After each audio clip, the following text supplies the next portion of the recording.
ఉద్యోగ సంఘాలతో cabinet sub committee సమావేశం ముగిసింది. ప్రభుత్వానికి తమ సమస్యలు విన్నవించిన ఉద్యోగ సంఘాల నేతలు, మంత్రులు, ఉద్యోగ సంఘాల ప్రతినిధులు కాసేపట్లో సీఎం చంద్రబాబుతో భేటీ కానున్నారు. ఉద్యోగ సంఘాల అభిప్రాయాల్ని సీఎం దృష్టికి తీసుకెళ్లనున్నారు మంత్రులు.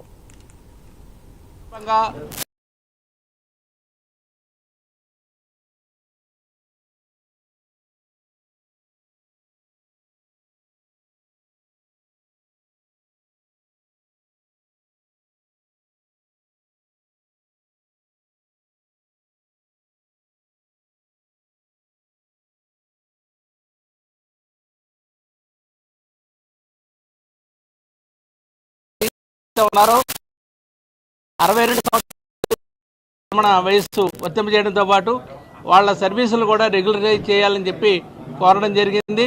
ఎక్కువ శాతం ఆర్థికపరమైన అంశాలు, ముఖ్యంగా పెండింగ్ లో ఉన్న రావాల్సినటువంటి డిఏలు, ముఖ్యంగా సరెండర్ లీవులు, మరీ ముఖ్యంగా పోలీసు వారి సరెండర్ లీవులు, అదే రకంగా వేతన సవరణ కమిషన్ ఏర్పాటు తదితర అంశాల మీద అన్ని సంఘాలు తమ అభిప్రాయాలు చెప్పడం జరిగింది.